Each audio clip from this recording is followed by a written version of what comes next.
안녕하세요. 케인입니다. A바 학생 수업 요약 드리도록 하겠습니다. 오늘도 역시나 아이가 말을 더 잘하게 하려면 무엇을 해야 되는가만 계속 생각을 하면서 진행을 했어요. 한글로 말하는 거 그리고 영어로 말하는 거 수업 초반부 내용 제가 보내드리잖아요. 수업을 전체를 영상을 보시면 아시겠지만 분명히 많이 늘었어요. 영어 되게 잘해요 지금. 근데 문제는 뭐냐면은 지금 제가 생각하는 것은 이렇게 서로 선생님이랑 얘기하면서 스몰톡 개념으로 티키타카 하면은 되게 말을 잘한단 말이에요. 근데 그게 아니라 어떠한 의견을 묻는 이런 질문지들 있죠. 이런 걸 물어보면은 그러면은 여기에 대한 답은 힘들어해요. 턱턱 막히는 부분이 있고 그 턱턱 막히는 부분이 단어가 생각이 안 나서 머리에서 출력을 못해서 문제가 되는 부분도 있고, 그리고 또 한 가지의 문제점은 내가 말하는 게 맞는지 틀린지에 대한 불안감이라던가 이런저런 것들로 오는 부분도 있습니다. 그래서 일단 제가 봤더니 한글로 말을 하는 것도 오늘 되게 잘했거든요. 한글로 말하는 거 잘하는데 한글로 말할 때는 본인도 인지 못한 상태에서 모든 것들이 일목요연하게 빠져나와요. 그러니까 그런 것들을 말을 제대로 해낼 수 있는데 영어로 말할 때는 영어 속에서 길을 잃어요.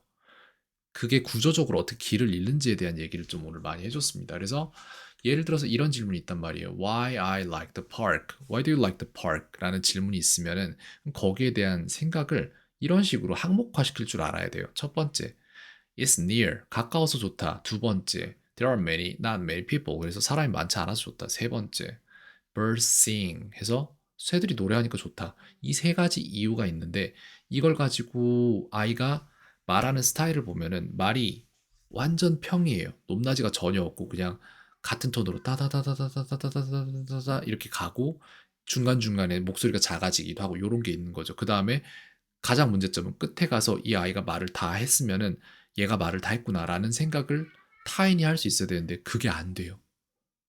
말을 하는 중인지 내가 지금 끊고 들어가도 되는지 아니면 기다려야 되는지를 굉장히 망설이게 되는 상황이 발생을 하는 거죠. 그렇기 때문에 프레젠테이션식에서 이걸 가르칠 때 이런 식으로 가는 겁니다. First of all, the park is near. 이런 식으로 첫 번째로 이렇게 항목화시키는 걸 배우는 거예요. 아이가 지금.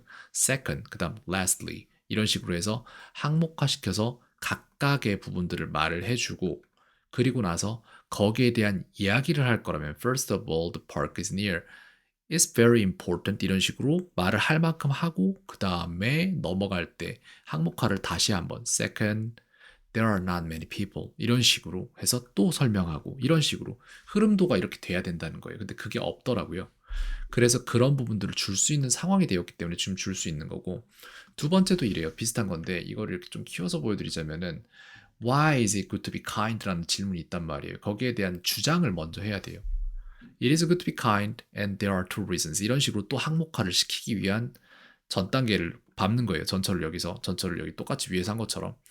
그 다음에 이제 항목화를 시켜요. First와 second로 항목화가 되고 그 다음에 이유를 말하고 그 다음에 더 이걸 길게 말할 거면 사례가 있겠죠. 이건 그냥 제가 방금 전에 아무렇게나 말을 한 건데 이런 식으로 그런 일이 있더라라고 해서 마지막에는 그렇기 때문에 어떠어떠하다라는 결론이 있어야죠. 결론. 그 다음에 맺음이 있어야 돼요. 이게 에바한테 중요한 건데 이 thank you를 마지막에 안 해주면은 에바의 대답을 듣고 있는 사람들은 다 그 생각을 할 거예요. 끝난 건가? 내가 기다려야 되나? 박수 쳐도 돼? 이런 생각하게 된다는 거예요. 그죠? 그런 부분 계속 가르치고 있고 여기도 마찬가지예요. 지금 여기도 똑같은 질문을 해주고 어떻게 하는지를 봤는데 How do you feel about studying and playing? 이라고 했더니 본인이 그러니까 자기가 할 말에 맥락을 잡지 못한 상태에서 이런저런 말들 하다 보니까 자기 말 속에서 길을 잃어요. 첫 번째 문제. 그래서 이걸 제한적으로 이렇게 잡아줘야 됩니다. I feel studying is boring and playing is fun.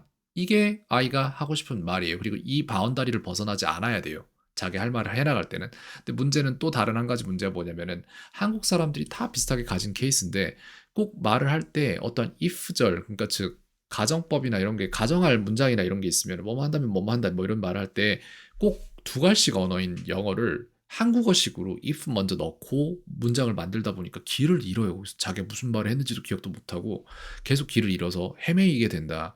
그렇기 때문에 이런 부분들 다 제외시키고 두 갈씩으로 결론 먼저 넣고 해보라고 했어요. 바로 개선됩니다. 이런 식으로 하는 거 연습시킬 거고요. 그 다음에 당연하게도 여기서 결론 내고 이제 conclusion 나오고 그 다음에 thank you 해서 매점 나오고 이런 식으로 시스테매틱하게 좀 배울 필요가 있어요. 지금 현재 시점에. 근데 이게 왜 지금에 와서 가능하냐면은 아이가 전에는 이런 것들에 대한 질문을 하면은 대답을 못하고 한 막 4분 막 3분 막 이렇게 대기해 버리는 시간이 생기니까 제가 이걸 파악할 만한 시간조차 없는 거예요. 이게 불가능했던 거죠. 근데 지금은 오늘도 수업 영상 보시면 아시겠지만 되게 잘해요. 그렇다 보니까 다음 수준의 뭔가를 이런 식으로 더 좋은 방법으로 가르쳐 줄 수 있는 상황이 나오고 있고, 매 수업 그리고 매 숙제에서 조금씩 발전해 나가는 게 지금 이제 슬슬 뭔가 돌파구가 하나가 나올 것 같긴 한데, 계속해서 보면서 그 부분에 대해서도 말씀을 드리도록 하겠습니다. 일단 오늘은 이랬다고 요약 드리고 있습니다. 케인이었습니다. 오늘 하루도 평온하세요.